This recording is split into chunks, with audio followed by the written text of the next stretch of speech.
entrepreneur. Oh yeah, I'm a businessman. Yes, I'm an entrepreneur. Oh yeah, I'm a businessman. Yes, I'm an entrepreneur. Good afternoon, everyone. This is the Business Zone with Crystal and Coach Gilbert Buchanan, your small business paramedic. Folks, today we're going to have an amazing show. We're going to talk to you guys about getting contract ready, and we're having an assessment for you guys. Most of you have never done an assessment before, so we're going to go over that. And guess who is going to administer that assessment? No other than Coach Crystal Mitchell. Yeah, guys. So we're gonna find out exactly where you are and how you should be moving in this space. You know, I heard something, Gilbert, this morning that business is, and actually I had, well, let me back up a little bit. So this week we were doing assessments with some clients under the with the MBDA program that is provided by the Los Angeles Urban League. And so we were doing financial projections because everything really starts at the projections place, right, in business. And every business should be looking to scale their business, grow their business. But unfortunately, a lot of times with our small businesses, that doesn't necessarily happen. You know, we just do business the way we've been doing business all along. And consequently, our business doesn't really grow. And so I was talking to 4 individuals with 2 service and 1 product-based business. And so I was explaining what the business looks like, the multiple revenue streams. And this young lady, she was just listening quietly to me. Then she goes, "Oh, I got it." She says, "I used to work for," she was in the beauty industry. She goes, "I used to work for Burke Williams. And so I watched every move made and projections and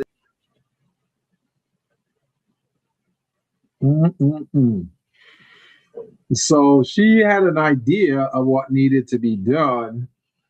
And unfortunately, most of the other businesses, small businesses, they really don't really know what's required in order for them to be ready or to scale. So that is a big reason why we're doing what we're doing here today in terms of readiness, in terms of contract readiness, and having that assessment done. Because when we talk about doing assessments, a lot of folks don't know what we're assessing. They say, "Hey, you're doing an assessment, but what really are you assessing?" And that's what we're going to go over today. The next thing I want to touch on, my co-host mentioned scaling, and a lot of small businesses hear about scaling, but they really don't know what scaling is about. So I just want to put it out there for you guys, simplify it for you. So scaling is, let's say you're trying to, your ultimate goal is to make $1 million in your business.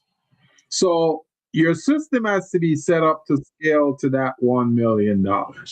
So if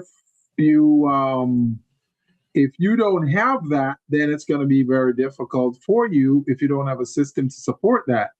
So scaling is to put that infrastructure in place that will support you in achieving that $1 million that you're going after. So as a small business, you want to scale in categories. So let's say your first 3 years, you want to try to generate, say, $150,000 in sales. The next year, you may want to try to scale to $200,000 in annual revenue. And then the year after that, you may want to try to get to $300K and then $400K and so on and so forth. Now, in order for you to scale to those levels, your infrastructure must be set up to support that. So first of all, if you're looking at, say, $150K as a small business, what support sources and resources do you have to make that happen? Well, you can do transactional business. That might be one way you're thinking of doing that. But the transactional business that you're conducting, is that enough to get you that 150K in revenue?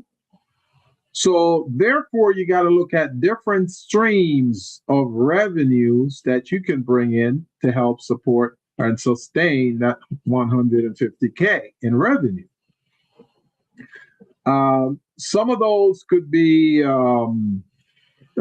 you're selling a product, well, do you have enough products to sustain that? Are you getting it manufactured? Is it products you already have that, like a book or something to that effect, that you can just go ahead, you have it all, you have it inventoried into your system, that you can go ahead and sell as many of those to generate 150K. Maybe you don't have that many. So you want to set up your system to be able to produce what you're trying to generate. So let's say you by yourself, if you're a solo operator, you're just one person, meaning a male or a female running this business, but you can only afford to generate X number of widgets, and those X number of widgets, when you sell them, it will total 80,000. Okay, so 80,000. You know you need another 70,000 to get to your goal of 150K. So what else do you need to do in order to produce revenues, the widgets that will total the next 70,000? Well, you may have to hire some people to help you in generating the amount of widgets that's required for the 150K. Do you understand what I'm saying? So it may take two bodies to do it. It may take three. So you want to be able to calculate that and see, okay, over an 8-hour period of time, how many of those, how many widgets can one person produce in order to generate that $70,000 to match with your 80,000 that you produce by yourself? That's part of scaling. That's what scaling is about. So my co-host is back on track. So perfect timing, huh? I'm gonna have her complete the explanation. What we were doing here, co-host, we're explaining to the small business population out there what scaling means, because a lot of us talk about scaling, and some people don't really understand what scaling is about. To them, scaling means something else. So I'm just explaining that to scale, if you're trying to generate $150,000 in sales, but only when you produce, you're a solo owner. So when you do what you need to do to generate your sales, your production is only equivalent to 80,000. So now you need another 70,000 to bring it up to 150K. So how do you do that? Well, you may want to hire someone else to help you to generate that extra number of widgets to generate sales of 70,000, or you may want to hire a consultant, or you may want to bring in some other resource to help you out. So that's how you do scaling. So exactly, and it's very challenging to do it by yourself, right? Yeah. Because most small businesses, on an average, if you're working 24/7, no vacations, no nothing, you're working 14, 15, 20 hours a day, you might get up to maybe $100,000. Yeah. But you have worked hard to get to that Yeah. 100,000. That didn't come easy. On an average, we're talking an individual sole proprietor or sole individual. You're going to do somewhere between 65 and 85, maybe. Yeah. And that's because you can only do so much yourself, right? Yeah. And so in order to get to that amount that Gilbert was speaking of, you have to have a team of people that are either salespeople going out there selling for you, depending on what it is you're doing, or employees that are carrying all the weight of the operating of the business, and you're out there selling, but it cannot be. It's really challenging for one person to try to do that, unless you have some miracle product that just takes right on off. And there's probably a digital product, because digital products take the least amount of work, and mainly marketing is to get it Yeah. out there. So I can see that if you had that, but if you have a physical product or you're providing a service that you have to execute, yeah, it's a little challenging. So there's components that go with that, but really being able to forecast that out and determine how you're going to make that number of widgets in order to get to that end number. That's usually that helps you see clearly. Because if you got to make 10,000 units, you know good and well you cannot do 10,000 units on your own. Right. Right.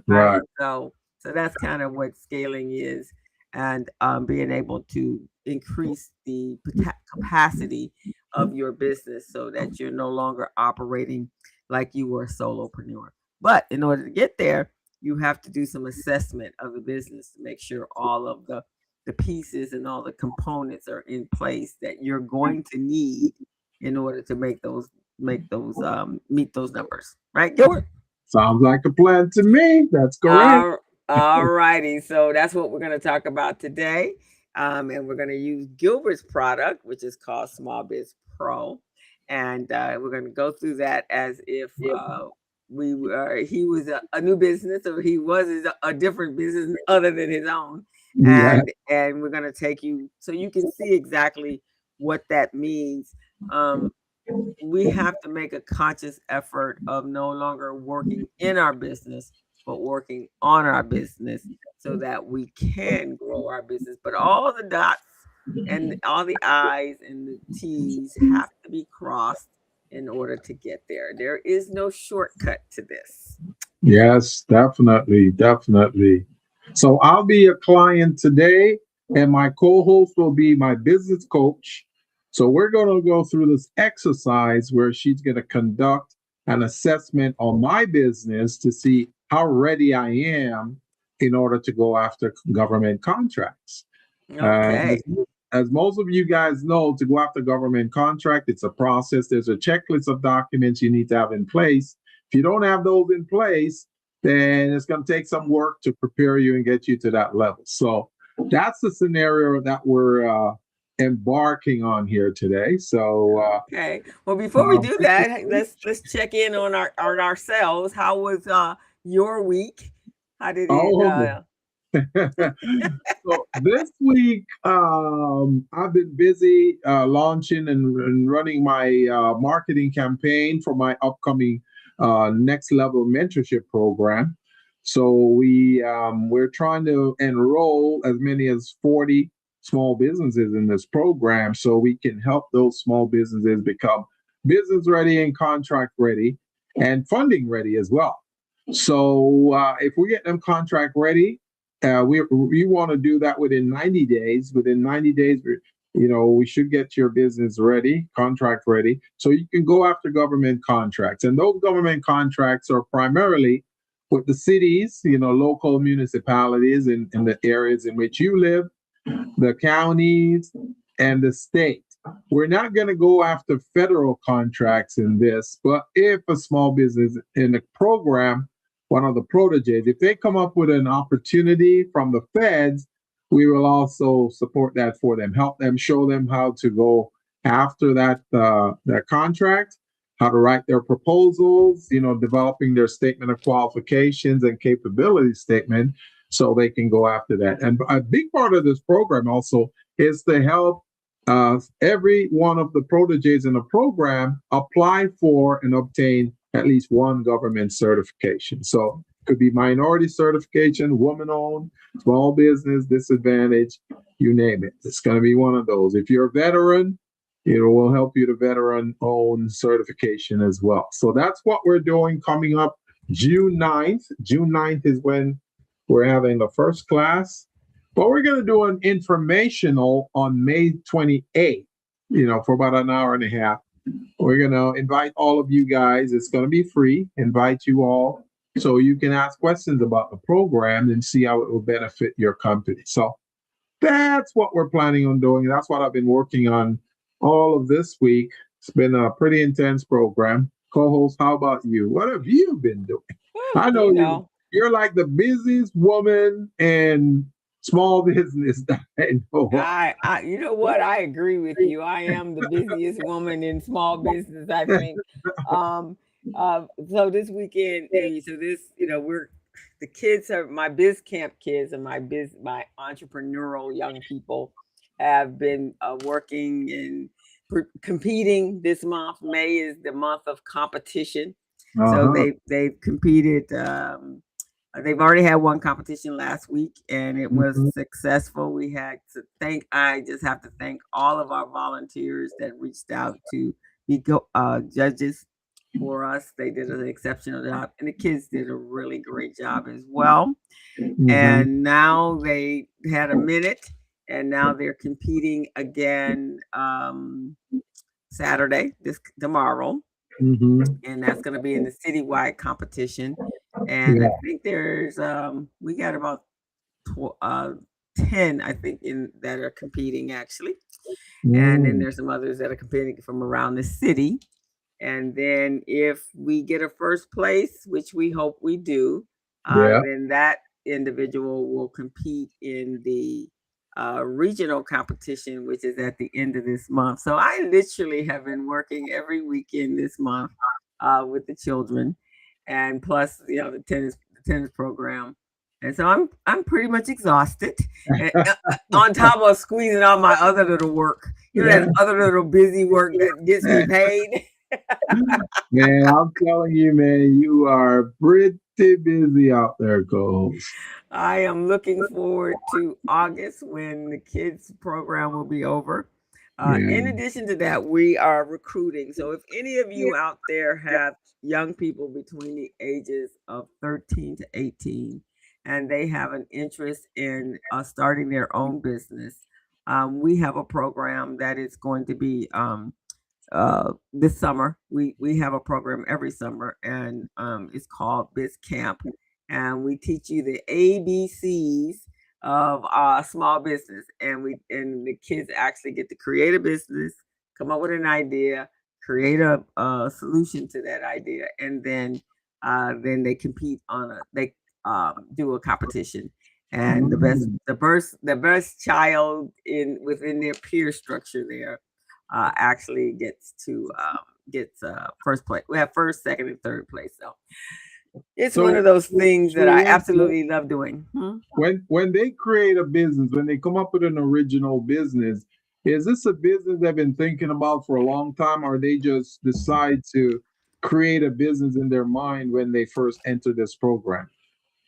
They create it with it. Well, it doesn't really come to their mind. I have to mold it. I have to massage, and I have to stroke, and I have to give examples, and eventually, within 2 days, 3 days max, they got an Yeah. idea. And so, one of the ways I do that, Gilbert, is, I mean, as we all know, if you actually have a business that is solving a problem Yeah. that exists in the marketplace, Yeah. that is like diamond right there, right? Yeah. Because Yeah. people are looking for what you have. You just Yeah. have to get to those people that are looking for it. So I help them identify problems, whether it's within their own little internal worlds, or their school, or their home, or their neighborhoods, or the world in general. Right. We help them do that, and then from there, we have to go through mindset, and then we actually get to finding and identifying. Yeah. So after I do all that massaging, yeah, then they come up with a business that's usually relatable to them Yeah. or someone in their family, and then at that point we start building it and creating You it. know what? You know what I just thought about while you're talking about that, co-host? Hmm. There are a lot of brokers and potential business owners out there in the marketplace that are seeking businesses that are already existing, right? So, with many of these young entrepreneurs who come up with these great ideas, and start their own business, whether it's in the first, second, or third year, there are folks out there who might be interested in their business. So that's another thing they may want to think about. They may come up with a solution to something because, in today's market, a lot of things are AI and digitally based. So maybe one of your young entrepreneurs may come up with an idea. Hey, let me solve, how to digitally make a back pain go away. They may come up with that solution, and there might be, kind of like those sharks on Shark Tank, there might be an investor or a potential entrepreneur out there listening and saying, oh, you know what? I like that idea. Maybe I'll either invest in it or I'll just purchase a business from them. So that could be another way of them creating new businesses too, just for that group. I think that's and I think that would be when we talk about wealth building. We kind of talked about that last week on the program on the show. I think that's what should happen, right? Those of us who are looking for businesses that we can invest in. It doesn't have to be a lot. I mean, you can take a little bit of here and if you're coaching and training them, if you have those skill sets. I would have no problem investing in some of the businesses that have come across that and business owners that I've coached and I think that would be one way where we wouldn't have to look outside of our community for support. Our communities right here with us, right? Because with you and I, how many of our colleagues are actually coaches, right? And have been in business for a long time and are very good at what they do. I mean, we have a network of very amazing professionals that could be there in an incubator type of environment. And these individuals then take them, not just, because cohorts work, but you need to be like like we do with the kids, right? They spend 3 weeks with us every single day for 8 hours. And so now we can move that needle faster. And at that point, at the end of that cohort, or even like what you're doing right now, at the end, being able to invest in that business. So everything is done. They're doing everything that they're supposed to do. And so now investing in that would be a phenomenal investment. Be a way to get invested for small businesses. Yeah. Man, I'm coming up with so many ideas talking to you right now because what you just said right there about, how many other coaches out there, I was just thinking when you say that, and I go, you know what? Based on my experience, there aren't too many business coaches out there that I think I would want to team up with or bring in my circle because I just, and maybe they are, I don't know, but I haven't seen them. Coaches that go the extra mile like you're the only coach I would work with on a close level and, in detail, the way you've worked with those youth entrepreneurs and the other adult entrepreneurs. You're the only coach right now that I see I would really work in concert with or on a close level because I know you dig down in there, you get to the DNA of a business and you identify the issues, the challenges, and then you build the systems around that. So I would have confidence working with a coach like you, and I'm not just saying this because you're on this show, we're on it together or anything. I'd say it behind your back, I'll say it anywhere because I have that confidence in what you do, but not with many other coaches out there because they talk about being a coach, but I don't really see them diving in and say, okay, let me analyze this business or analyze this process. I don't see that. I know a couple of them. I think Robin Billups, who's a friend of mine, I think she's that kind. She's also the kind that doesn't sugarcoat because you can't have a sugarcoat coach. You got to have somebody that's going to tell you the real deal. So Robin, I've seen what she does, and how she has helped businesses get to that space.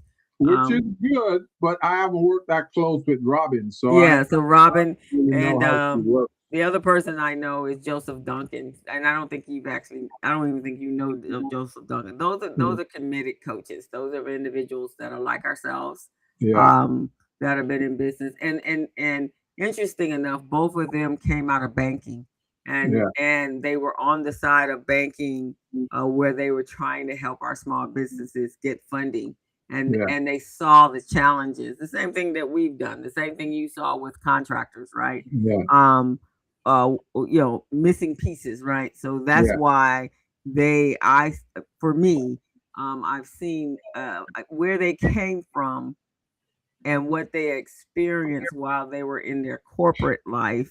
When it came to the minority businesses, those are the things that they tackle in their yeah, space. So both of yeah, them, I would say, are they doing what needs to be done. And the people that I know that have been coached by them, yeah, they speak highly of them as well. So it's not a lot, but there are some. And I think that the key is, just think about it, Gilbert, and we're getting ready to jump over to Small Biz Pro. Just think at when you started to invest, when you started to build Small Biz Pro, and let's say you had a mentor or your own coach, and at the same time that coach says, "Wow, Gilbert, I am really just blown away by this product. I think this product is the answer, to so many small businesses' problems of being able to understand where their weak spots are in their business.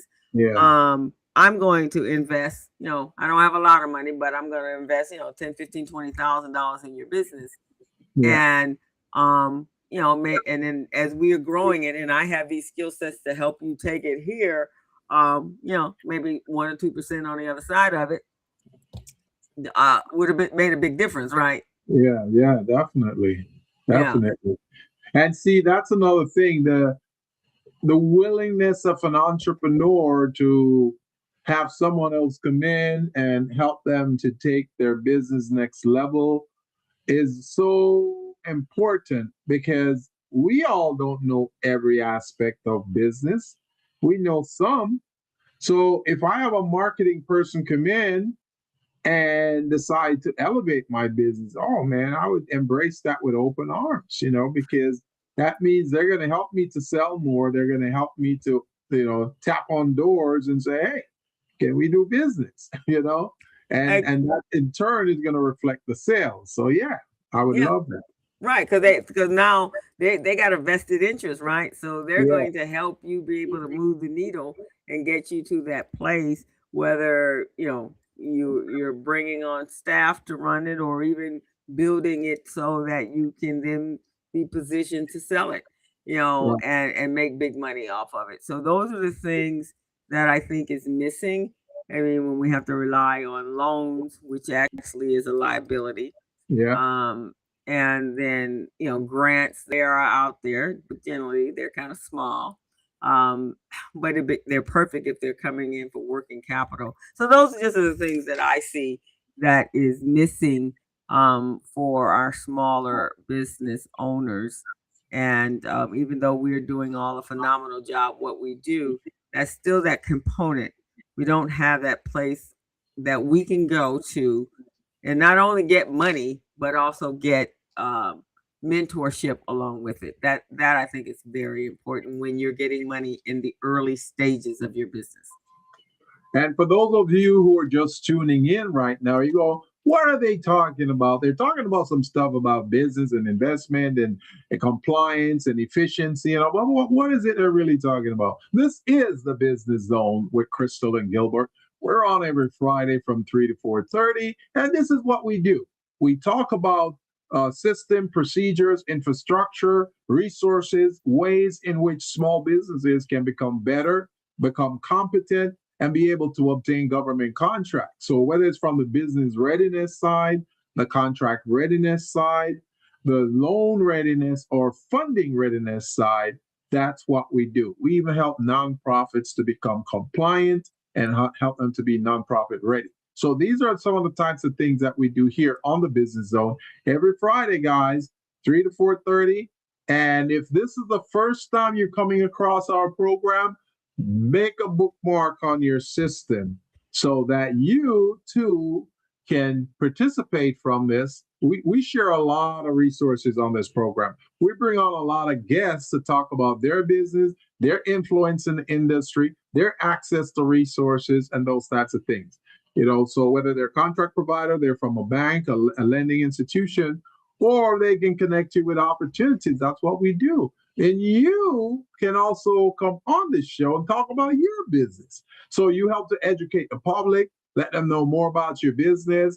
They can understand what is it you do, what's your purpose, what's your mission, what's your vision, and what's your primary objectives in this business, what you want to achieve. So just think about it, guys. There's no other platform out there right now that's giving you guys an opportunity to showcase your business. So my co-host is going to show you guys how to subscribe to this program. And when we say subscribe, we're not asking you for money. We're talking about just register so we can send you information when the show comes around. Oh, becoming part of our family, Gilbert. That's what they're going to do. Become a part of the Business Zone family and be on the inside, because we do give a lot away in this particular platform. So you can take a pic, use your scanner or your camera, take a picture of the QR code. It will take you directly to our YouTube channel. Hit that subscribe button, and if you like what we're talking about, then hit the like button as well, so that we can continue to grow our channel. We'd love to have you as part of our family. Both of us get resources, and I have no problem sharing. I do not hold stuff back to me. I give it out to everybody. So, in my community, everybody knows if you want something or need to find somebody, go find Crystal.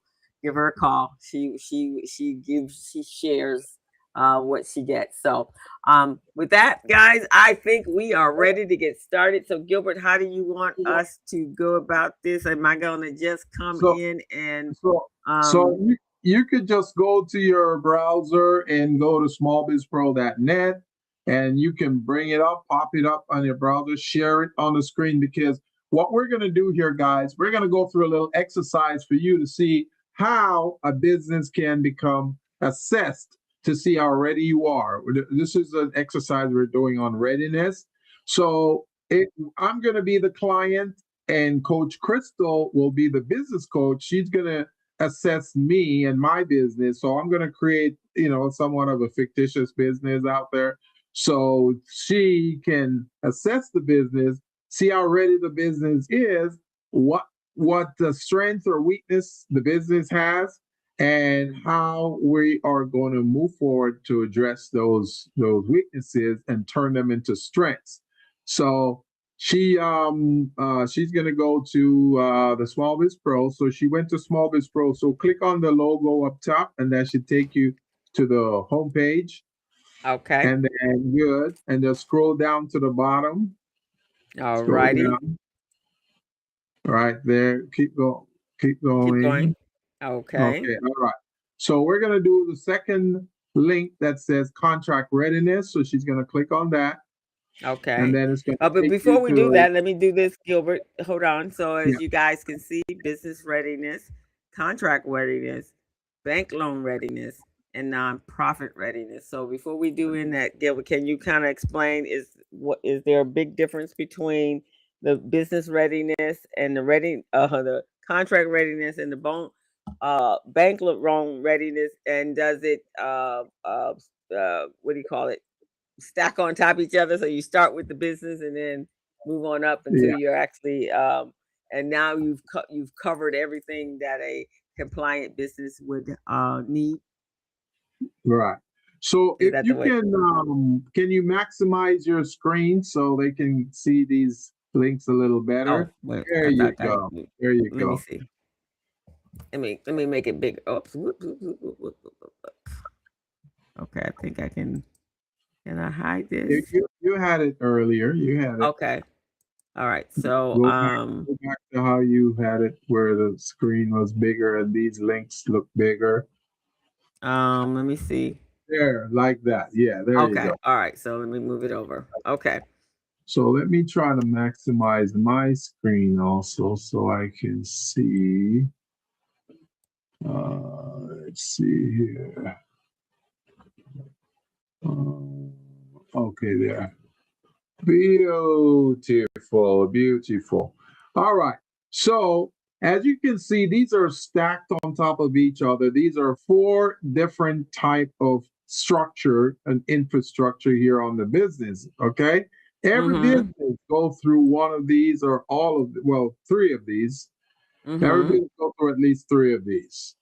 Okay. And we're talking for-profit business. All right. Okay. So the first one is business readiness. So if a business is thinking of entering into the marketplace, they want to start a business, then the first tab, which says business readiness, will explain to you how ready you are for the marketplace and for your potential customers. So it has a checklist that will ask you questions about, do you have all the documents that's required to start a business and make sure the business is ready? So there's a checklist of tiles in here that ask you questions. Do you have your business plan? Do you have your Dun and Bradstreet number? Do you have your business license?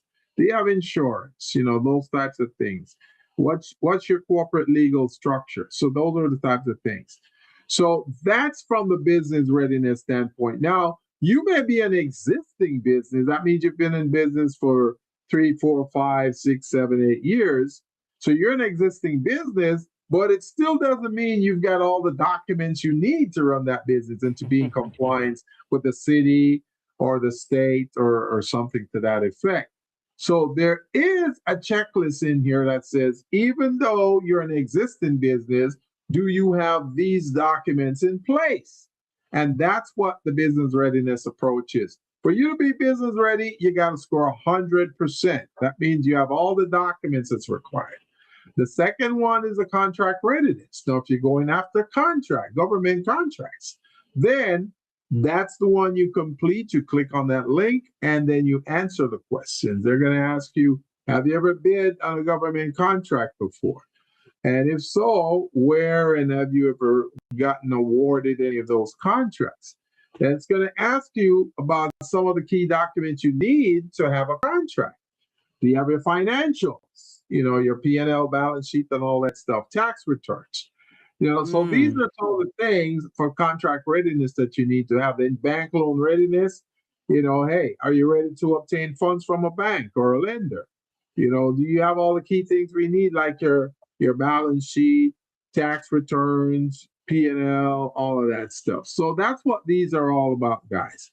So these tell you the differences in those types of ways. Business readiness, hey, do I have all the documents I need when I start my business to run it? Don't get, you know, audited by the state of California or the cops coming after you and say, hey, you didn't do this. Okay, so and it's important for everyone to really take a moment to assess their business and make sure that it's moving forward and that you don't, because it's my motto this year, Gilbert, is being Yeah. proactive, not reactive. Yeah. And so many of our small businesses are always operating in the reactive. And Yeah. what I've found from experience is reactive costs you a lot more money than proactiveness. Yeah. Yeah. That's true. That's what I found out. Okay, so we're gonna hit the contract readiness now. Yes. Yes. Okay, all right. So contract readiness, and so here's the assessment on that platform, on this platform. And so let me Yeah. open up a little bit. And so here, Gilbert And is it going to explains to you. so explain to us what this actually page is and does and how they need to fill it out. Yes. So right here is saying this is a very useful tool that can help you improve your business by verifying that you have the minimum documents to be considered ready. It will also provide a numerical score from 0 to 100 to help you achieve your best chance of success. And that's what we're doing right now, guys. Right now, we're going to go through this little exercise. There are 8 fields right here on this page. We're going to complete. I'm going to complete this as the client, and then my coach is going to make sure all the cells are completed, and then make it happen that way. So the first question we have here is enter your company name. So I guess you're gonna have to type that then, co-host. Yeah, I'll have to type it. So tell me what I'm asking. Buchanan and Associates. That's the company name. So enter Buchanan and Associates. Okay. And Associates. Yeah.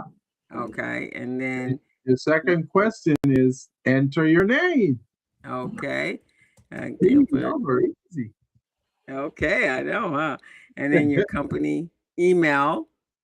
Then the email is going to be Gilbert at thebuchanangroup.net. All righty. And then a phone number. And then the phone number is going to be 626-533-1186. Okay.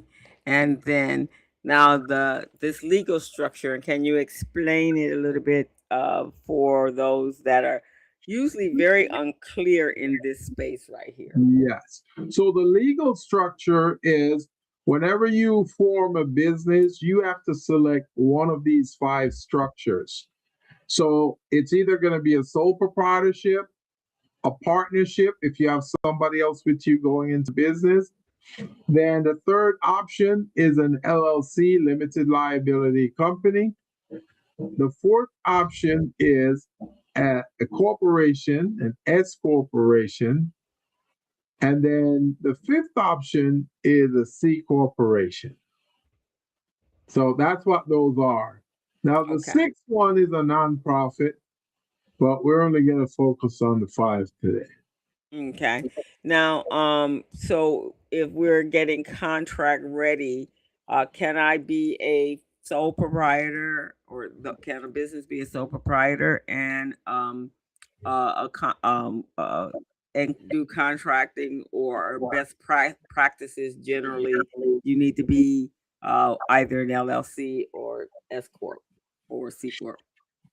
Well, as a small business, if you're doing business with a prime, so let's say the prime contracts with you, they usually want to know that the companies, the subcontractors that they're doing businesses with is usually a corporation, because that provides more credibility to the transaction and the business. Doesn't necessarily mean that if you're a sole proprietorship, you cannot get a contract. You can. So, but many people, they prefer to take that spotlight off them when it comes to the IRS and certain legal structure. And you want to have yours there. Okay. All righty. So for which one am I choosing for you? So for me, you're going to select sole proprietorship. Okay. All righty. And your industry type?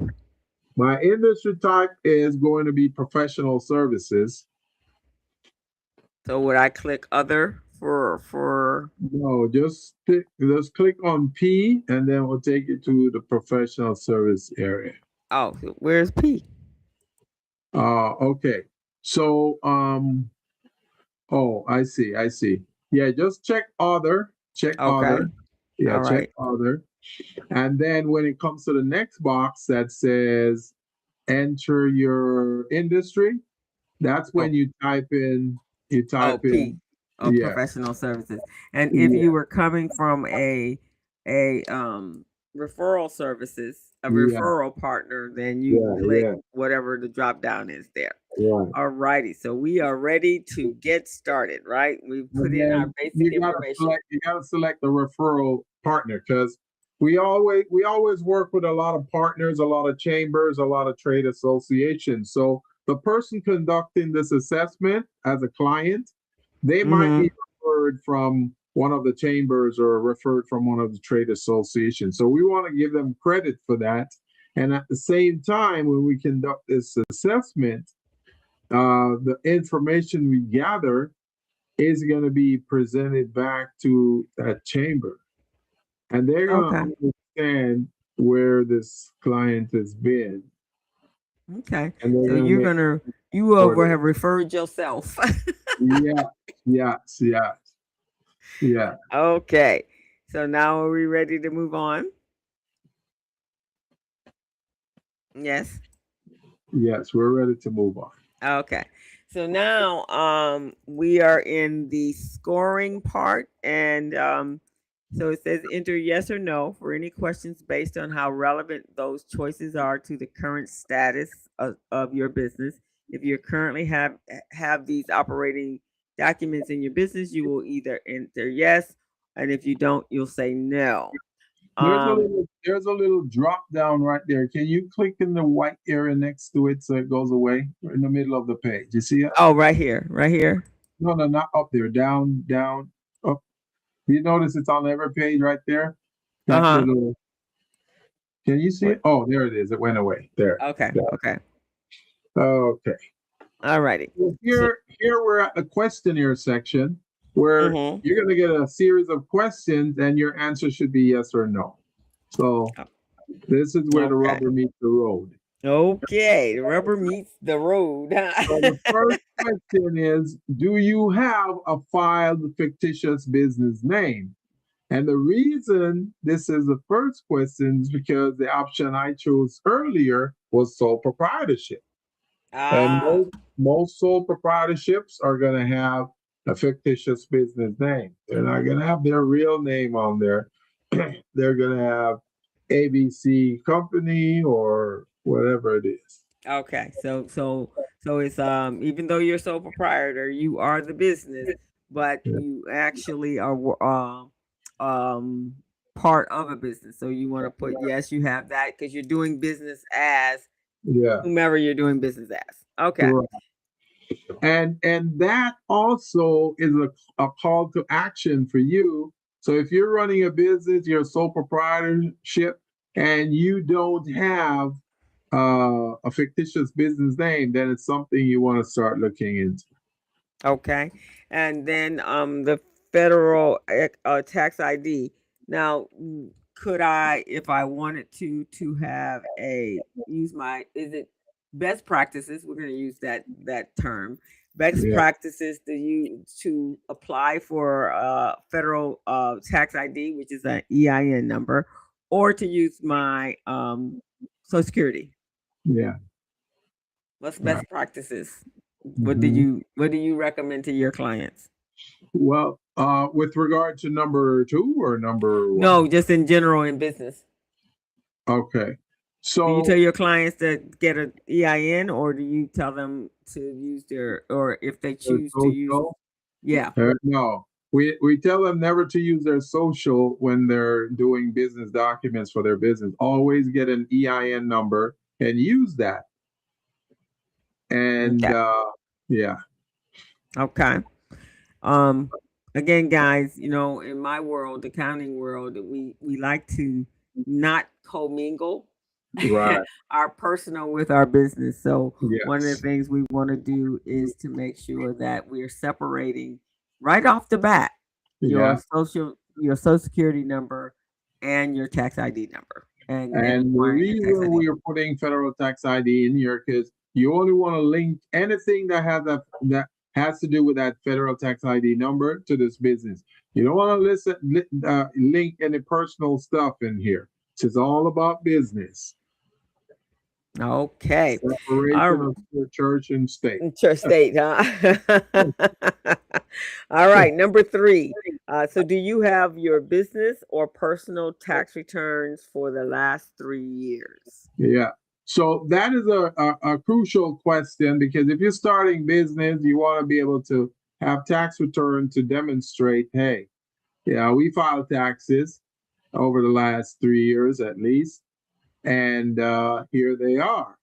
Now, if it gets to the point where the system is saying, well, it's 4 years now, so what do we do? Well, the if you're in business for 4 years, you should have tax return for the last 3 at least. If this is your 4th year of operation, but you just registered the business for the first year, then you're going to have 1 year of tax return. The other 3 should be your personal that can be used to substitute. See, that's the thing with sole proprietorships, is that they will always want to ask you for personal information to substantiate the business information. Okay. Okay. So we're going to say you have your 3-year tax returns. Uh-huh. All righty. Number 4, do you have your business financial statements, which is a balance sheet and a profit and loss for the last 3 years? Yes. So this is where small businesses may get in some issue, because what they do is they ask the small business owner to generate some kind of a report. So they're probably going to generate something here in terms of let's see. They're going to generate something here in terms of, all right, we've been in business for 3 years or brand new. So here's what we have to substantiate, because you're eventually you're going to have to open a bank account. So the bank is going to ask you for all that as well. So you want to make sure you have those ready and available. Okay. And that financial statement and balance sheet basically gives you information. The balance sheet is the worth and the assets and liabilities of your company. And then your P&L is basically telling you how much income you've generated and what your expenses are. And so it's called the profit and loss statement, or in some circles it is called an income statement. And it basically starts to tell you the story about your business and what you need to do in order to so you'll understand from a financial standpoint the value of your business. Okay. All right, next, does your company have at least one valid certification? And that would be such as a woman-owned business, which is a WBE or WOSB. Okay. A CBE, DBE, DVBE, DBE, SBA 8A, and the SBE, and the SDB, and the SDVOSC. It's an alphabet soup. I'm not seeing this one. I know what the others are. So this was his women's business owner, right? Yeah, the WOSB is with the SBA. That one is called Woman-Owned Small Business. WOSB is Woman-Owned Small Business. So if you get certified with them, you can just start bidding on a lot of different types of projects, which is different than the first one that we looked at. Okay. And the CBE? Okay. The CBE is Community-Based Business Enterprise. That certification is usually with the County of Los Angeles. So the reason the county has that classification, CBE, Community-Based Business Enterprise, is because when they put RFPs out there and entrepreneurs respond to them, then they get credit if they're a community-based business enterprise. That means they reside within the county of Los Angeles. So they get credit for that. I think it's a 10% credit, 5 to 10% credit. Okay. Yeah. And DBE is disadvantage, right? Yeah. And then DVE is that veteran? Yeah, it's Disabled Veteran Business Enterprise. Okay. And MBE? Minority Business Enterprise. So if you belong to any of the minority groups, the recognized minority group. groups. Okay. Yeah, And then the SBA 8. Now, I've heard that one's the most challenging one to get. yeah. Okay. And the SBE, small business. The SB is small business enterprise, and that one is what they call um, race neutral. SBE is race neutral. It's not tied to any specific race. It's just neutral. That means any business that is considered a small business under the SBA guideline, and if you're operating in the state of California, under the state of California requirement. If you're Oh, operating okay. under that, that's what that is.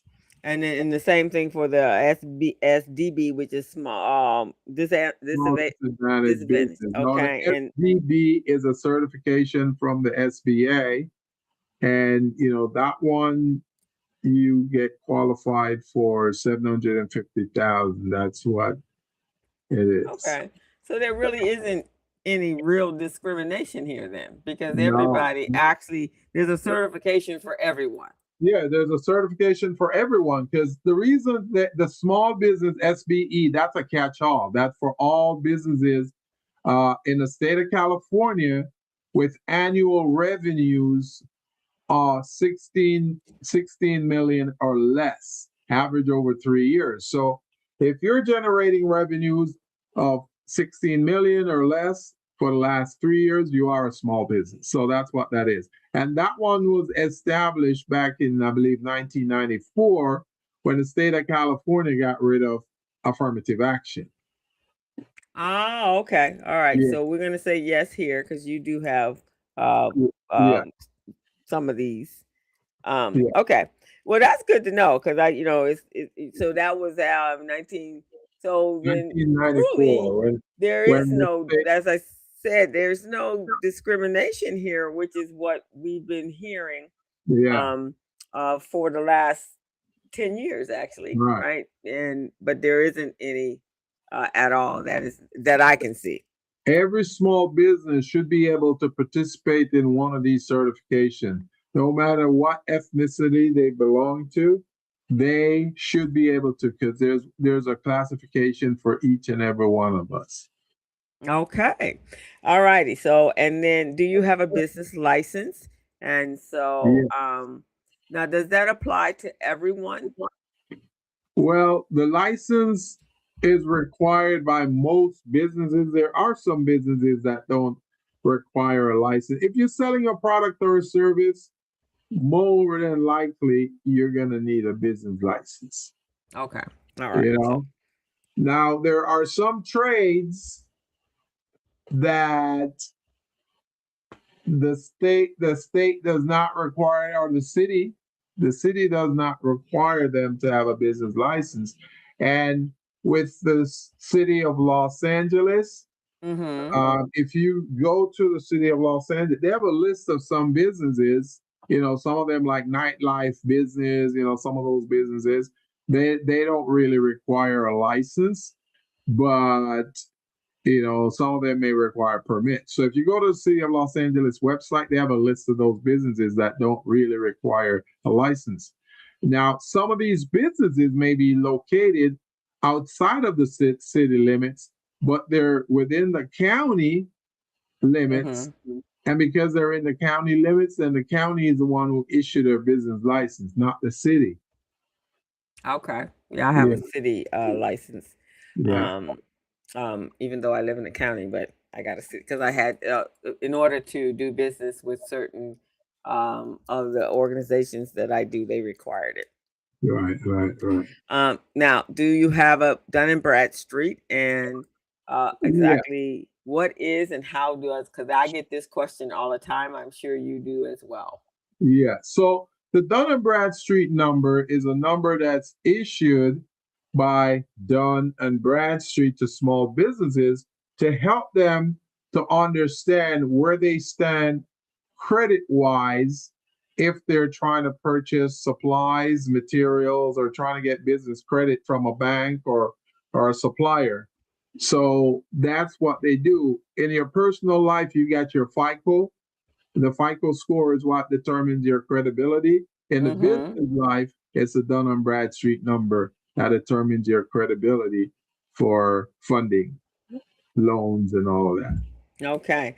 And so you can go to Dun and Bradstreet. Now, it used to at some point, it didn't, to register doesn't cost any money. To Right, monitor does require money, right, right. monthly subscription, but to just register your business. But I'd Yeah, like to tell Gilbert, to my small business owners, especially those that have vendors, this is actually a great way because you're the one that put in all the information of all your vendors. yeah, They don't go pull from wherever. You're right. actually, so if you're in retail business and you're shopping at certain places, and you can use them, Yeah, and you're paying them for your supplies on a continual or routine or regular basis, yeah, then as you pay your bills, then they are monitoring and increasing your credit score, your yeah. business credit score, based upon how well you pay your vendors. And the way Dun & Bradstreet operate, they have a credit file for each business who registered and obtained a number through them. So that credit file is what they use to determine your credibility. So when you purchase materials, say through Home Depot or Office Depot or any of those places report to Dun & Bradstreet. Say, yeah, this person has been good. They purchased stuff from us, whether they purchase on credit or not. They're in good Mm-hmm. standing. So I didn't at one time I didn't even look at my score at all to know whether I'm in good standing or not. Guess how I found out? How? A potential contract provider called me up and say, "Hey, I'm thinking of teaming up with you to do some business. We're going to go after a contract." And I say, "Why me? Why did you choose me?" He said, "Well, I look up your Dun & Bradstreet record and I see that you're in excellent standing with them." I said, "Really? I didn't even know that." I didn't even know I was in good standing. I'm buying stuff, putting it on credit cards and all that, paying, but I didn't even realize they were tracking that. Okay. So So see, he there you told go. me that my Magical. score, I have a good score and it's rated, I think, like an A or something like that. I said, "Well, Yeah, what?" they do it in letters. So you said, I said, "I what? didn't even know that." So small businesses, they need to pay attention to that. When you purchase stuff and you pay for it right away within 30 days, you're getting credit. You're receiving credit for that because you're being good about your payment. Some of us we don't know that. So we're thinking, we'll just pay whenever or whatever. Right. We Yeah. won't No, you even don't. pay. Yeah. No. Right. And it's interesting. So, and just like that person recognized it, or they ran it and they found out that information on you. Yeah, I had a client that I was called in to troubleshoot, and they had just horrific a payment history. yeah, And so when I got in, I sorted through everything to see what was going on, because the person they had no idea, they were not in the accounting field. And right. so I went through everything, and so within a month, we got there was a call that came in from a vendor, saying, "You guys got someone new in your accounting department." And I love it. and the receptionist answered the phone. She goes, "Huh?"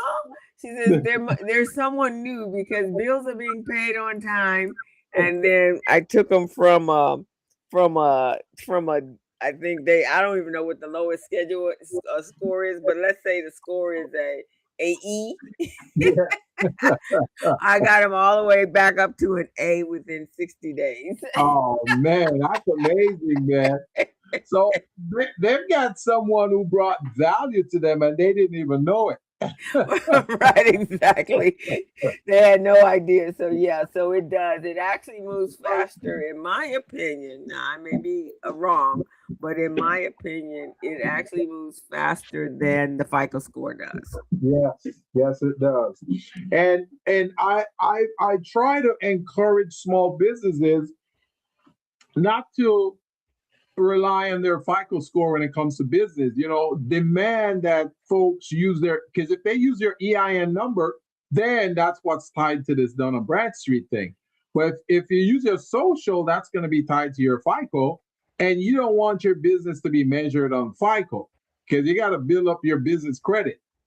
You know? Right, right. Yeah, So you want to be able to do that, and but at the same time get your EIN number and separate yourself from your business, and yeah, so that you can, because you yeah, get that question all the time, right?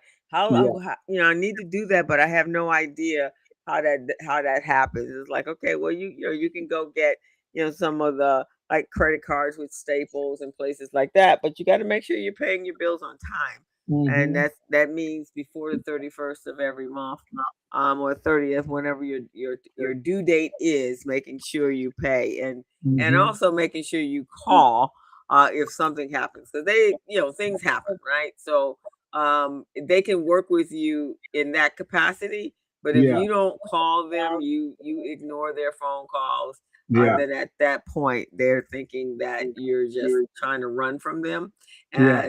and so now they just kind of lump you in without even knowing that you had some real issues. So it's really, really important, guys, to stay on top of your financial responsibilities and and communicate with people. People And a make lot of allowances. small businesses don't understand the connection because they think, this is just a creditor talking. It is very important because not only is it tied into your Dun and Bradstreet, which will create that credit history for you, but that's also something the banks look at when you go in to get a line of credit. They look at those scores from Dun and Bradstreet. That's why they Mm. ask for your Dun and Bradstreet number when you open a bank account, because they want to monitor that and see, is this person a good risk? Ah, okay. So there you guys, there you have it. So you really want to look at these things. And so when you are asking, how do I build business credit? You have to learn. First of all, I think you have to learn about what it really means, right? To Yeah. to acquire credit, and that's part of that financial literacy thing. And, Hmm. and I think you can do that on your own. You don't necessarily have to go to a program. There's so many resources out there. I am sure something in the AI, there has to be an app out there that somebody then created that can help you walk you through that, so that Yeah. you understand what it means. All right. Do you know your NAICS? And this is your NAICS codes for your business. And can you Yeah. And a lot explain? of small businesses see that. They're wondering, what does that mean? NAICS. I don't know what that means. Why are they asking me for that? Well, that's an acronym, NAICS. It means North American Industry Classification System Codes. That's what that is. And, I tell people this all the time, and they say, "Oh, how do you know this?" Well, NAICS code was created back in 1995 when President Bill Clinton was in office.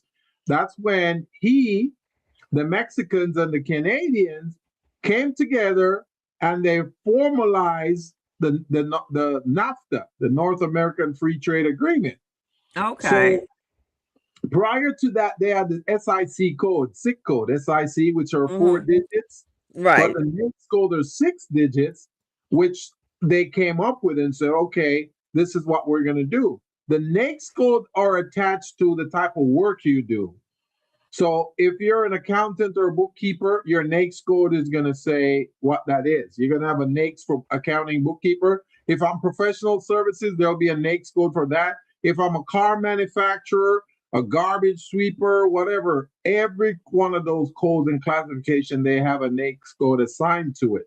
So with that, someone knows your classification. And I'm going to tell you an interesting fact, co-host, after Okay. this. which Okay. a lot of people don't pay attention to. They never pay attention. They never had a reason to pay attention to. So after this show today, a lot of people are going to check it out. But let me Okay. finish with the NAICS code part. Okay. So from the business standpoint, you're going to need to know what your NAICS codes are, because even when you go to the bank to open an account, they ask you that question too. A lot of people don't know that. Oh, The wow. bank asks you what's your NAICS code, because they want to know what industry you're operating in and what code is tied to that. So that's from a business standpoint. From a contracting standpoint, a government contracting standpoint, if you don't know your NAICS code, one, you can't be certified. You see what I'm saying? Okay. And two, you can't get a contract, because you got to know those codes. Because when you get certified, the certification said you are a business that's operating within this industry, within this area, within this classification. So that's what that is. Now, from a contracting standpoint, the contract says you can only operate in this area. If you're getting a contract, that contract means that you can only be a bookkeeper, you can only be an accountant. So if I'm coming in there saying I'm professional services, I do training and development, general training and that doesn't apply to bookkeeping. It No, it does not. Okay. So if you get a contract as a bookkeeper, I couldn't come in and perform that work for you. You see what I'm saying? Okay. That's how it works in the contracting space. Now, I know this is like a foreign language I'm speaking to everybody out there who don't really understand this, but when you get a contract, this is called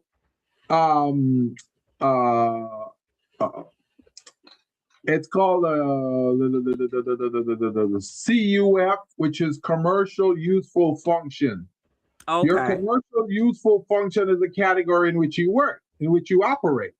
Okay. So if you don't have your CUF, which is your commercial useful function, you cannot get a contract. Oh. And if you do get a contract, you have to operate within your CUF, which is your NAICS code area. So if you get a contract and you're operating in a different area, the contract provider, which is Metro or the city or the county, they can yank that contract from you. They can take it away. Because they're saying you're operating illegally. That's not the area in which you got the contract. So you can't do that. So a lot of people don't know the importance of those things, and that's why NAICS codes are so critical. When you're putting together your capability statement and people say, what's your NAICS code? Those are the reason they ask you those things. Oh, okay. Because they have auditors like me who come out and audit to see what your true NAICS codes are. And if they don't measure up to what's in the contract, you're getting kicked off that contract. Okay. Now you can have multiples though, right? Yeah, you have multiple. You can have up to 6. Metro may allow you to have 5, but you can have up to 6. You don't want to have more than that. Now, so that's 2 areas I talk to. I talk about from the business standpoint. I talk about contracting standpoint. Now let's talk about it from the government standpoint, IRS. Let's talk about it from the IRS, because a lot of people, they don't know that part. Okay. So when you do your taxes every year, yes, in the upper right-hand corner on the first page of your tax return is a little box that asks for your NAICS code. Okay. So you have to fill that out there. You know why not too many people know that? Because they have a tax preparer preparing their taxes. Right, so exactly. The tax preparer put the NAICS code up there that they think should be it. And sometimes they put the wrong code. So you need to let them know that. Yeah, those are reasons for the IRS to flag your tax return and say, oh, let's do an audit here. You said you said that you're in bookkeeping and accounting, but your NAICS code come up saying that you're professional services providing training or maybe street sweeping or something like that. Okay. And the reason they do that is they know that your classification, what the annual revenues are supposed to be for that. So let's say your NAICS code say your annual revenue is up to 15 million a year, Okay. average over 3 years, and you're providing services, or you're providing reports saying that my industry, the annual revenue is only 5 million, then the IRS know you're lying. Okay. Okay. So So that's that's why how they the NAICS control code is that. so crucial. Yeah, Okay. not too many people know that though. Oh, okay. Okay. You have a capability statement. Mm-hmm. Okay. That's another document that's needed when you're doing contracts, because it tells the contract provider, again, based on your NAICS code, what areas you're proficient in, you know? Oh, okay. Now that could also be, and let's say you're not doing contracting, but if you're sending out a package, that would be very valuable in that space as well, right? Yeah, if you're marketing your business, then that's a good way to have that one page document called a capability statement to let your potential client or potential contract provider knows that, hey, I have skills and experience in these areas. Here are some of the projects I've worked on over the years, and these are some of the contract providers I've done work with. Okay. Okay. All right. So we say yes. Is Yeah. your company pre-qualified with any contract providers or primes? That's a good question. So many small businesses, they don't understand the pre-qualification process. So they'll either say no, or they'll say, I don't know what this means. So if you're trying to do business, say with Metro has a database that you register in. That's what this is asking for. Are you pre-qualified? Yeah. You registered in, first of all, if you apply for certification with Metro, they ask you to pre-qualify first. So you got to register in their database. Same thing with the state of California, DGS. They ask you to register. So when this question is asked, a small business should be able to say yes, especially if they had a government certification before. Okay. Or if they want to register with other contract providers like Turner Construction, or Kiewit Infrastructure, or even Walmart, or even Costco. If you're doing business with Costco, you register in their database. That's what this is. Okay. All righty. So we're going to put that there. Next one is, do you have business insurance? That's general liability, auto liability, workers' comp, or professional liability, key man, or errors and emissions insurance? And a lot of businesses don't understand the importance of having those insurances, because they're thinking, I don't need insurance. Every business needs insurance. And just so folks understand out there, I want to say this in the camera. When you apply for insurance, guys, you're protecting yourself. You're protecting yourself. So if you have a storefront and someone walks into your store and they slip and fall, they don't sue you personally, they're going to sue your company. And your company has this insurance to protect you from that, because there's a limit to the amount of insurance that they'll offer. Okay. The coverage. Yeah. So that's what that is. Now, some people will do that, and because of that, it forces them to operate more conscientiously, make sure the place is clean up, because they don't want to be sued. If you're a sole prop, this can leak over into your personal assets. So if you own a home and the insurance doesn't cover everything, then the person can sue, and that lawsuit will cross over into your personal. So that's why many businesses try to become a corporation or an LLC to prevent. Yeah. Right. And I always tell my clients, if you're feeding if somebody's consuming your product or putting your product on on their body. Oh yeah. If they're any of the protected class, children, animals, elderly people, disabled people, you definitely want to have that insurance, because anything can happen. Another one. Yeah. Right. Is anytime you're applying anything to their body, them ingesting anything that you have made, put together, And then if you're in the protected class, children, because that's for malpractice and sexual assault and all that little stuff. So if you feel that you are, and that includes if you happen to be at a big expo and there are Yeah, all these people running around. So the best practice is to have insurance. It doesn't cost that exactly. much. At least Yeah, business insurance. It doesn't yeah. cost as It much as people protects seem you. to think. Yeah, I even tell my children that my kids, my business plan yeah. kids, they have to have. They have Um, to have it. we have to put that on their platform, on their business plans because you just can't do business without it. All righty. Does your Especially, especially if the business sells food products where people are going to consume. People get food poisoning a lot. So yes, people are going to try to sue you and say, hey, it's your food that made me sick. But you got to prove to the court that they got to prove to the court that it's your food that really made them sick. And that's exactly. where the insurance is important to have because it protects you. Exactly. So that's that. And does your company have a statement of qualifications? Is that different from the capability statement? Yes. So when you think about the capability statement, it's a one-page document and it covers your core competency. That means what you're good at. It covers your past performance, projects you've worked on. It Mm-hmm. covers your company information like your NAICS code, your insurance, and all of those things. And it talks about your team and certifications.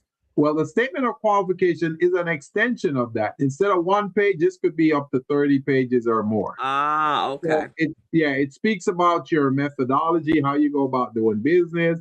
It speaks about the background of your business. It speaks about your team, their qualifications. If you have certifications, you put copies of your certification in there. If you have letters of references, you put that in there as well. So all of those things will, pad it up to like a 30-page document. Oh, okay. All righty. Do you have an established bank account with you as the authorized signer, which is important for business? Yeah, yeah.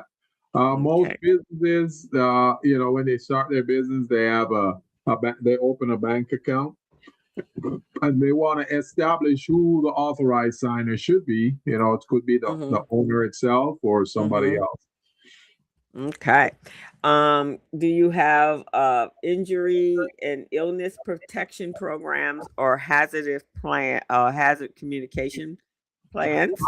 I included this question on here, number 14, because folks in the construction trade, this is required. This is a document it's a safety document that Okay. shows that you provided safety systems for your workers so they won't get injured while out there in a construction site. The same is true for a manufacturing facility. So this is good for manufacturing and construction companies. Any Okay. company that deals with chemicals or anything like that. Anything like that. Do you have your current W-9 Yeah, completed? yes. And the form W-9 is an IRS form which states that if you're doing any work for somebody and they pay you over $600, you have to complete that form and sign it and submit it to them so they can pay you. If they pay you without you completing that form, then they can't report it to the IRS as a payment they made to you. Oh, okay. All righty. And do you have a list of your largest projects? Yes, I always recommend that small businesses list their projects that they've worked on because you want to talk about the three largest ones either on your capability statement or your statement of qualifications because potential contract providers going to want to know that what projects have you worked on, how good were you, Yeah. and did the customer like what you did, did you bring value to the product. So that's what that is. Okay. Do you have letters from three projects that could be referrals for you? Yeah, yeah, that's another one that I suggest that they have. get 3 references, and you want to get these references before the project is over. So you can include that in your statement of qualifications. So when you're bidding on a project, you can include these as references. Say, hey, these are projects I've worked on in the past. You can check these guys as references. Mm-hmm. All righty. And then does your company have a line of business credit? Yeah, this is a big thing I recommend. And that's why in my mentorship program that's coming up on June 9th, I'm going to help these small businesses understand how to apply for lines of credit, how lines of credit work, and how they can use it to their advantage. Every small business should have a line of credit. And when I say line of credit, I'm not just talking about a credit card, because credit cards, the interest rate today is like 29% or 30%. This is Exactly. crazy. You can't survive with that. So Nope. you want to get a line of credit, which the interest rate is more like 4 or 5%, depending on which institution you went to. Okay. And then do you have a cage code? So I put cage code on here because if you're trying to get federal contract with the federal government, they want you to have a cage code. Cage is an acronym. It means commercial and government entity code. So that's a five letter or a 5-digit, I should say, 5-digit code that is Mm-hmm. mixed with letters and numbers. So this number is derived by SAM, SAM System Oh, okay. Award Uh-huh. Management. Mm-hmm. Yeah, they're the ones who create that for you. It's a process though to get it. So I just tell my small business, don't even worry about that. If you're not going off the federal contract, don't even worry about that one. Okay.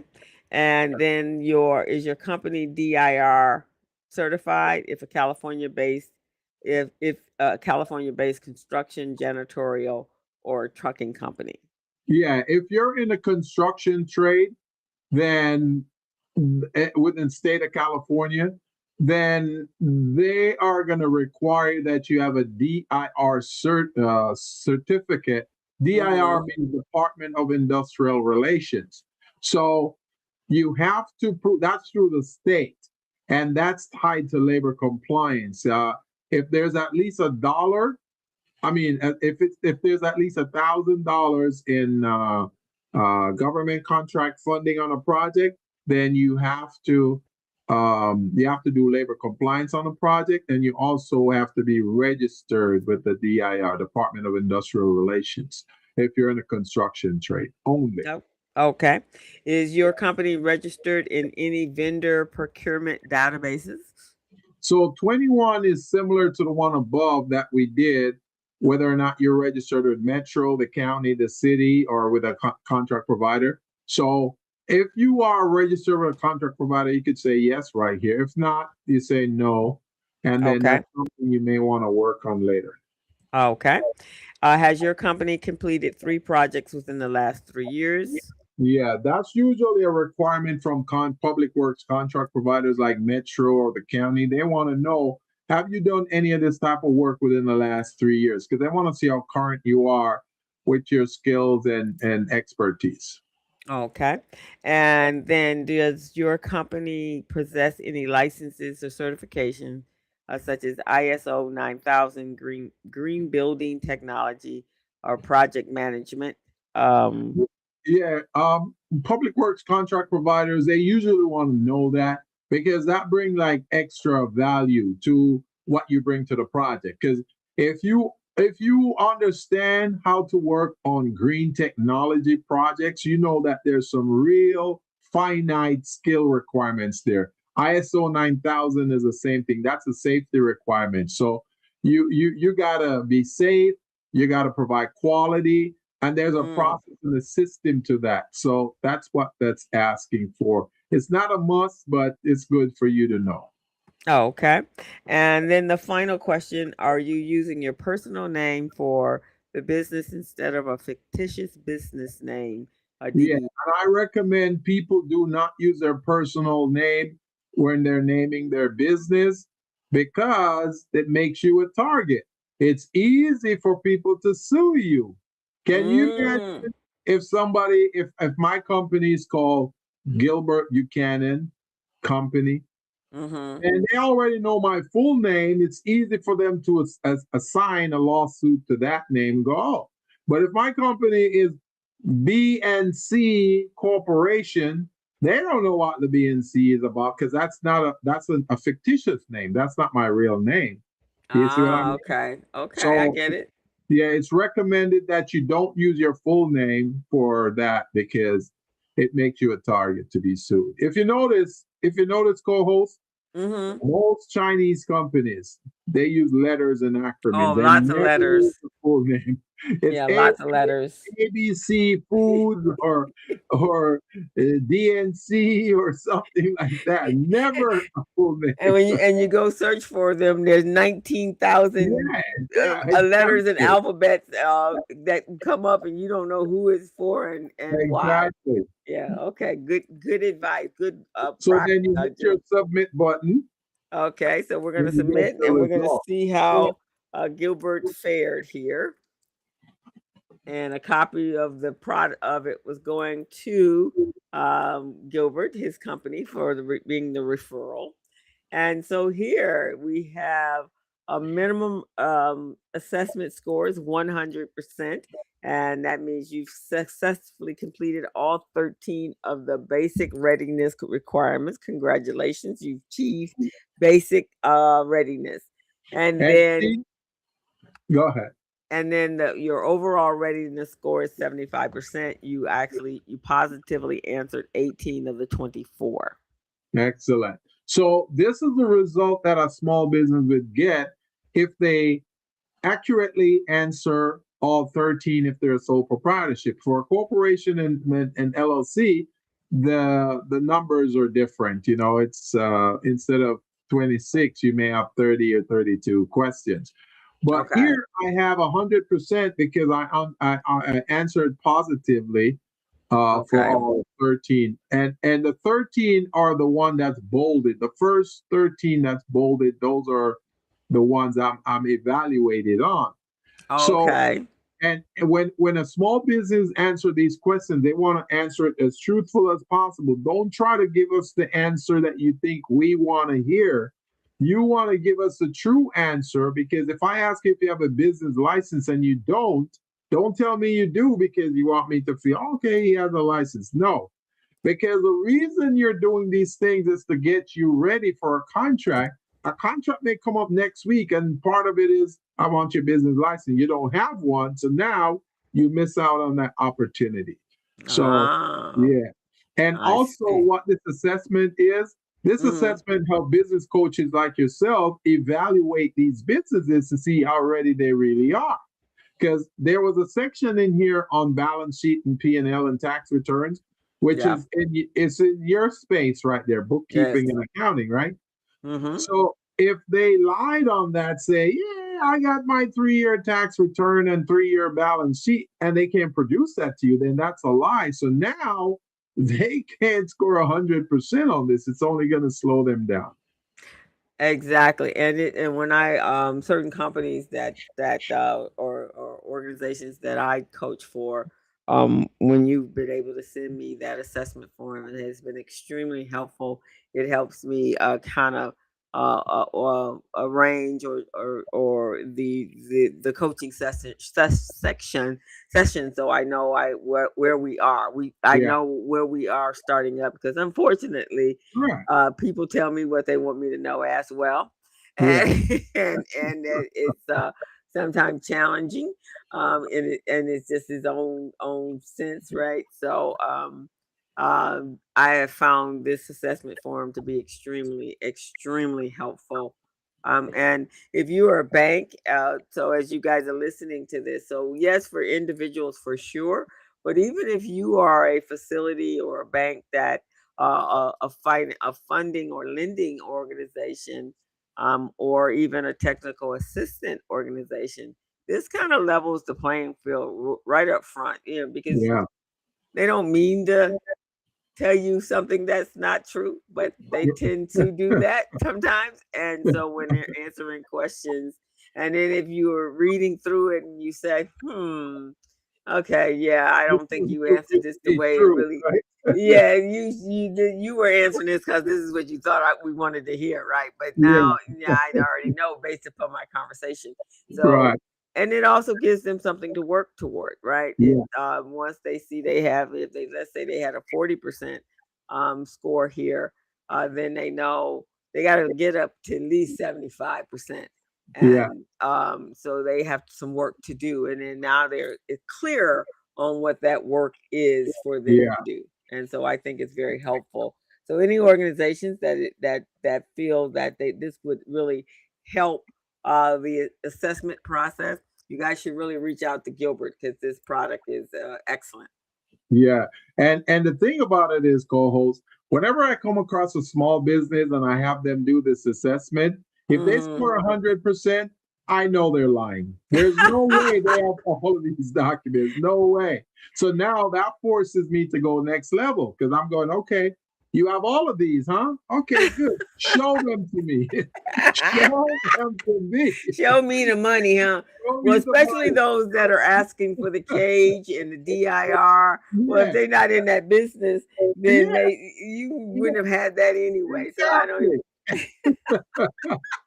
Well, I yeah. always say, show it to me, and then that's when they can't show it. I know they're lying. So I say, listen, let's go through this honestly and make sure we can prepare you well. You know, because business coaches they use this to help prepare their clients so that they can go after funding, they can go after contracts, and just operate their business in an efficient and readiness manner. So yeah, this is a really good assessment tool. I haven't come across any other one that may outperform this one. You know, I'm looking forward to seeing one of those, but this is the best thing I've seen on the market so far. So Yeah, I yeah, think so too. And from where I've used it, so and it's very efficient and yeah. effective. So yes, I quite agree with So you. so chambers and trade associations, man, this is a great tool for you guys to use.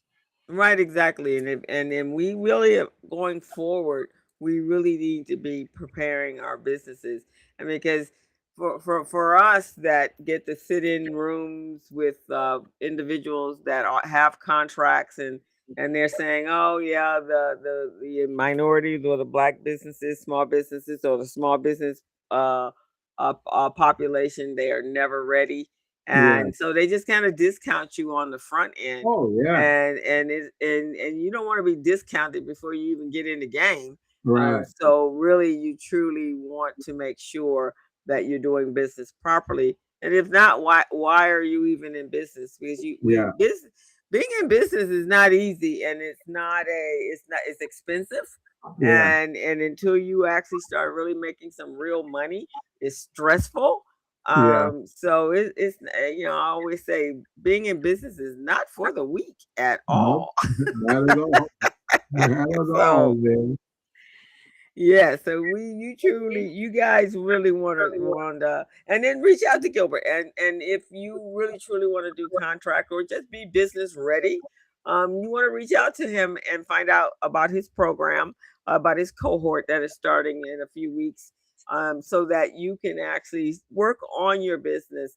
Let's make a pack and a goal that for 2027, leading into 2028, you want to be ready. You don't want to be discounted because you happen to not have a few documents here that didn't really take that much for you to acquire, or um, stress me out at the end of at the beginning of the year because you haven't gotten your financials in place. So, and because it's really not that difficult to get your financials. So you don't want to stress me out by bringing me 4 years of stuff that hasn't been done. Yeah. Um, when you could be doing it all along, and you can't put this stuff off, and Yeah. once you get it done, you would be so surprised at how easy it is to maintain. And I also recommend that small businesses do this assessment every 60 days in their business, every 60 days, just to make sure that they have the required documents. Because sometimes you may have everything, and then 60, 90, 120 days later, one of these documents may expire and you forgot. So then when you're looking at your readiness aspect, then they may ask you, okay, do you have your business insurance? Oh my God, my insurance expired last month or 2 months ago. I got to get it updated. You see what I'm saying? So it's just Exactly. a great tool to have because it keeps you current and it keeps you in compliance. Exactly. All right, guys. So I hope you guys got something from that. This is, it's important. We have to, we're in some interesting times right now, and because we are in those interesting times, we want to make sure, if nothing else, that our businesses are functioning at the highest level and capacity that they can, um, and that you know your numbers, you know who your vendors are, you know how to do everything that you need to be successful in business. And so, with that, Gilbert, I think that was an excellent show. And Yeah. it's we're closing. It's time to close out. So we hope you guys have enjoyed that. As you are looking at this on YouTube or LinkedIn, or Facebook, which is where it's being streaming now, and it will be there after we end. And then you can also go over to our YouTube channel; it will be there as well. And take out of it what you can, and reach out to Gilbert. To me, Gilbert is the part when it comes to contracts readiness. There is nobody out there that compares to him. He's very thorough in this Thank place, you, and co-host. so and he loves it. It's like I am. He talks about this like I do about the kid youth program. So that's what I can say. That is so true, man. That is so true, co-host. I love what I do, man. I love helping small business. And if I can find a unique way to help a small business, it's going to come through this system and through this process. And I love it. I love it. That's why I'm looking forward to this upcoming mentorship program that starts June 9th, in about less than 30 days. It's going to be phenomenal. And then helping these businesses access lines of credit for up to $50,000 for their Oh business. yeah, that's pretty good. Yeah. It's going to be amazing. All righty, guys. Well, we want to thank you for joining us today, and we hope we see you again next week. We look forward to seeing you next week, and we will have a great weekend. Be safe out there, and so long, everyone. Bye All bye. right. As a small biz pro, I saw we roll, using procurement, program and control. As a small biz pro, I saw we grow, using procurement, program and control.